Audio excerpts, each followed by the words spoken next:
تو بات چل رہی تھی رمضان المبارک کے ان اعمال کے سلسلے میں جو رمضان المبارک کے ساتھ خاص ہیں. ان میں سے پہلا عمل جو میں نے بتایا وہ ہے تراویح، کہ رمضان کا چاند دکھتے ہی جو پہلا کام ہوتا ہے، پہلا عمل ہوتا ہے، وہ تراویح کی نماز با جماعت ادا کی جاتی ہے. اور تراویح کے سلسلے میں آیا ہے من قام رمضان ایمانا واحتسابا غفر له ما تقدم من ذنبه. اللہ کے رسول صلی اللہ علیہ وسلم نے خوشخبری دی کہ جو شخص تراویح پڑھے گا اللہ پاک اس کے صغیرہ گناہ معاف فرما دیں گے. لیکن افسوس اس وقت ہوتا ہے کہ جب ہم تراویح پڑھتے ہیں تو اس کے ذریعے سے ایک طرف تو صغیرہ گناہ معاف کرواتے ہیں، لیکن دوسری طرف ہم کبیرہ گناہ کے مرتکب ہوتے ہیں. اب ہم یہ کہیں گے کہ بھئی کبیرہ گناہ کے مرتکب ہم کیسے ہوتے ہیں؟ جب تراویح رمضان المبارک کا مہینہ قریب ہوتا ہے، یہ رحمتوں اور برکتوں والا مہینہ جب قریب ہوتا ہے، ایک سلسلہ چل پڑتا ہے 8 اور 20 کا. تراویح 8 رکعت ہی ثابت ہے، تراویح 20 رکعت ہی ثابت ہے، 20 رکعت ہی ثابت ہے. اب 8 والے اگر کوئی بات بولتے ہیں تو ان کے اوپر لان تان کیا جاتا ہے، گالی گلوج ہوتا ہے، حتیٰ کہ آپس میں نہ اتفاقیاں بڑھ جاتی ہیں. 8 والے رد کرتے ہیں کہ نہیں تراویح 8 ہی ہے 20 نہیں ہے، وہ 20 والوں پر لان تان کرتے ہیں، گالی گلوج کرتے ہیں، نہ اتفاقی کی نوبت پیش آ جاتی ہے، نزاع ہوتا ہے، جدال ہوتا ہے. یہ تو گناہ کبیرہ ہے. تو گناہ صغیرہ سنت کو ادا کرنے کی وجہ سے، جو تراویح ایک سنت مؤکدہ ہے اس کو ادا کرنے کی وجہ سے تو ہمارے گناہ صغیرہ معاف ہو رہے ہیں. لیکن جو ایک حرام کام ہے، ایک دوسرے کو لان تان کرنا، گالی گلوچ کرنا، یہ حرام ہے، گناہ کبیرہ ہے. تو اس سنت کی وجہ سے ہم گناہ کبیرہ کے مرتکب ہو رہے ہیں. یہ کہاں کی عقل مندی؟ اس لیے رمضان المبارک کا مہینہ جب آئے تو رمضان المبارک کے مہینے کو غنیمت جانیں. یہ نیکیوں کے موسم ہیں، ان کو غنیمت جان کر زیادہ سے زیادہ عبادت کریں. کسی کو اگر 8 ہی رکعت پڑھنی ہے تو آپ 20 کی مخالفت مت کیجیے، 8 رکعت پڑھتے رہیے. 20 ثابت ہے، 20 رکعت پڑھنی ہے تو 8 والوں کی مخالفت مت کیجیے، ان کو پڑھنے دیجیے. ہم اپنا 20 رکعت پڑھتے رہیں، وہ اپنی 8 رکعت پڑھتے رہیں. اب اگر 8 والے 20 کو لان تان کریں گے، 20 والے 8 کو لان تان کریں گے، تو بتائیے اتنے بابرکت مہینے میں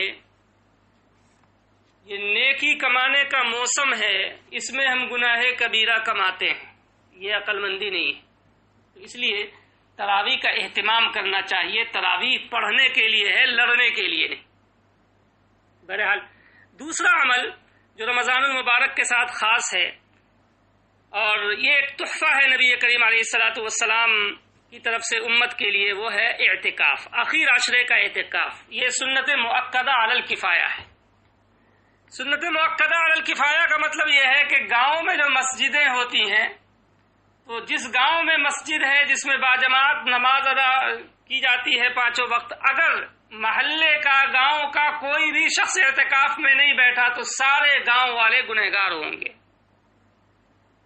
اور اگر ایک آدمی بھی بیٹھ گیا تو سارے گاؤں والوں کے سر سے یہ گناہ ختم. یہ ہے مطلب سنت مؤکدہ علی الکفایہ کا. اولاً تو ہونا یہ چاہیے کہ عبادت ہے، عبادت میں انسان کو حریص ہونا چاہیے. تو اس لیے زیادہ سے زیادہ لوگ اعتکاف میں بیٹھیں، مسجدیں آباد رہیں گی. ہم جتنا زیادہ لوگ اعتکاف میں بیٹھیں گے اتنی زیادہ مسجدیں آباد رہیں گی. اور اگر ہم اعتکاف میں بیٹھیں گے تو گویا کہ ہم نے اللہ کے دروازے کو چمٹ کر پکڑ لیا ہے.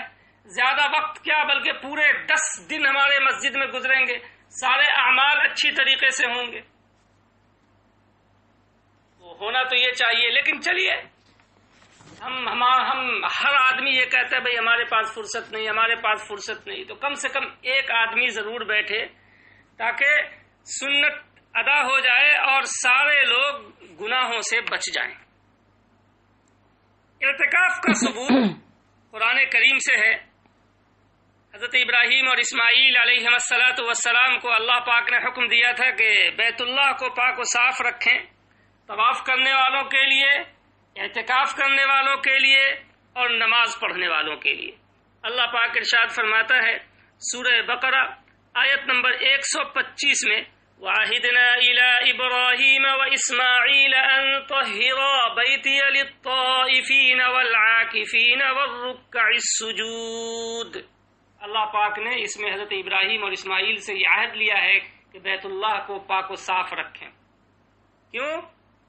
طواف کرنے والے آتے ہیں طواف کریں گے، اعتکاف کرنے والے اعتکاف کریں گے، نماز پڑھنے والے نماز پڑھیں گے۔ اعتکاف کا ثبوت حدیث پاک سے ہے، سنت نبی اور عادت نبوی صلی اللہ علیہ وسلم سے ہے۔ نبی کریم علیہ السلام نے اعتکاف پر مواظبت فرمائی ہے، کبھی نہیں چھوڑا۔ چنانچہ حضرت عائشہ رضی اللہ تعالی عنہا کی روایت ہے، وہ فرماتے ہیں، حضرت عائشہ رضی اللہ تعالی عنہا فرماتی ہیں کہ ان النبی صلی اللہ علیہ وسلم كان يعتكف العشر الاواخر من رمضان حتى توفاه الله ثم اعتكف ازواجه من بعده۔ اس روایت کو امام بخاری رحمہ اللہ نے ابواب الاعتکاف باب الاعتکاف فی العشر الاواخر میں ذکر کیا ہے، حدیث نمبر 2026۔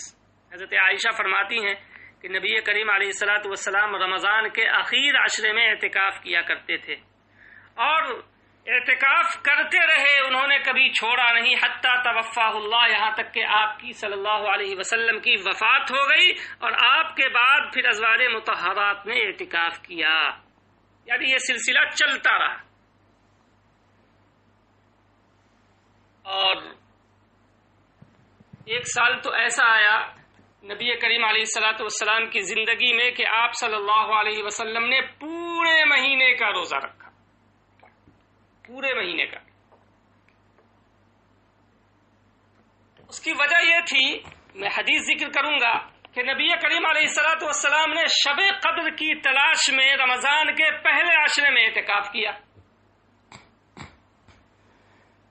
جب پہلا عشرہ مکمل ہوا تو جبریل علیہ السلام آئے اور فرمایا یا رسول اللہ، آپ جو چیز تلاش رہے ہیں نا یہ اس کے بعد ہے۔ اللہ کے رسول صلی اللہ علیہ وسلم نے پھر دوسرے عشرے کا اعتکاف بھی کیا۔ پھر دوسرے عشرے ختم ہونے کے وقت آئے حضرت جبریل علیہ السلام، فرمایا یا رسول اللہ، آپ جو تلاش رہے ہیں یہ اس کے بعد ہے۔ نبی کریم علیہ السلام نے پھر تیسرے عشرے کا اعتکاف شروع کر دیا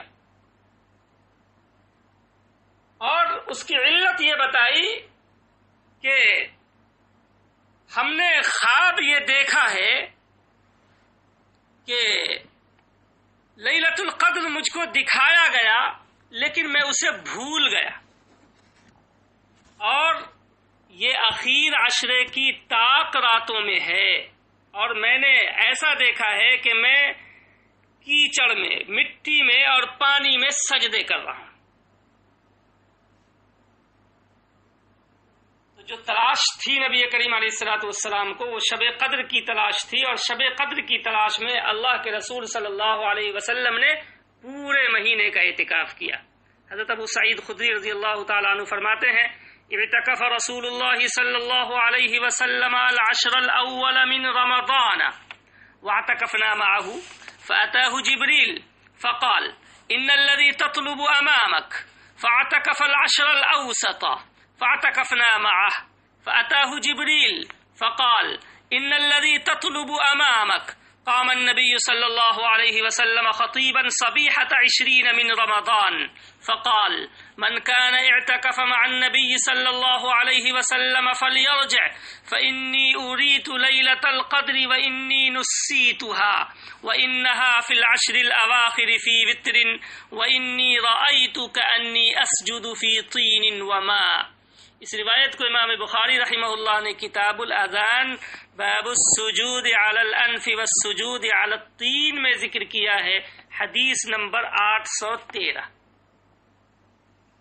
معلوم یہ ہوا کہ پورے مہینے کا اعتکاف بھی سنت ہے۔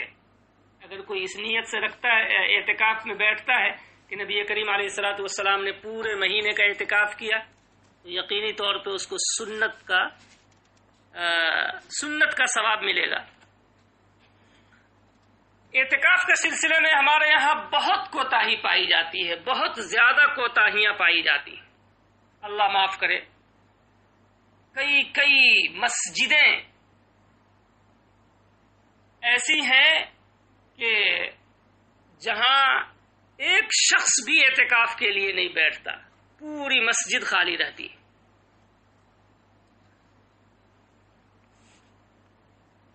صاحب بدائع السرائر نے جلد نمبر 2 صفحہ نمبر 273 پہ زہری کا قول نقل کیا ہے۔ وہ فرماتے ہیں عجبا للناس ترک الاعتکاف وقد كان رسول الله صلی اللہ علیہ وسلم يفعل الشيء ويتركه ولم يترك الاعتكاف منذ دخل المدينة إلى أن مات ومواظبة النبي صلی اللہ علیہ وسلم علیہ دلیل کونہ سنتا فی الاصل۔ مطلب یہ ہے کہ نبی کریم علیہ الصلوۃ والسلام نے جو بعض اعمال کیے اسے کبھی کیا کبھی چھوڑا۔ تو اگر ایسا ہے تو چلیے کبھی وہ عمل کر لیا انسان نے، کبھی چھوڑ دیا، لیکن بعض عمل تو ایسا ہے کہ اس کو کبھی چھوڑا ہی نہیں۔ چنانچہ اعتکاف ہجرت کے بعد سے، مدینہ میں داخل ہونے کے بعد سے لے کر اپنی وفات تک اعتکاف کو نہیں چھوڑا، اس پر مواظبت کی، لیکن لوگ اس میں سستی کرتے ہیں اور اعتکاف کو چھوڑ دیتے ہیں، اعتکاف میں نہیں بیٹھتے ہیں۔ اور نبی کریم علیہ الصلوۃ والسلام کا پابندی سے اعتکاف میں بیٹھنا اس کے سنت مؤکدہ ہونے کی دلیل ہے۔ یہ امام زہری رحمہ اللہ فرما رہے ہیں۔ تو معلوم یہ ہوا کہ بہت بدقسمتی کی بات ہے اعتکاف کو چھوڑنا، اعتکاف کی طرف سے لاپرواہی برتنا، سستی کرنا۔ اس لیے ہمیں چاہیے کہ ہم اعتکاف میں بیٹھیں، کم از کم ایک آدمی تو بیٹھ جائیں کہ جس کی وجہ سے سارے گاؤں والوں کے سر سے بوجھ اتر جائے۔ بہت بڑے بڑے فوائد علماء نے لکھے ہیں، اعتکاف کے بڑے بڑے فوائد جو ہے ذکر کیے گئے ہیں۔ ایک روایت میں ذکر کیا ہے، اس روایت کو یعنی امام سیوطی رحمہ اللہ نے اپنے مجموعہ احادیث جمع الجوامع میں ذکر کیا ہے۔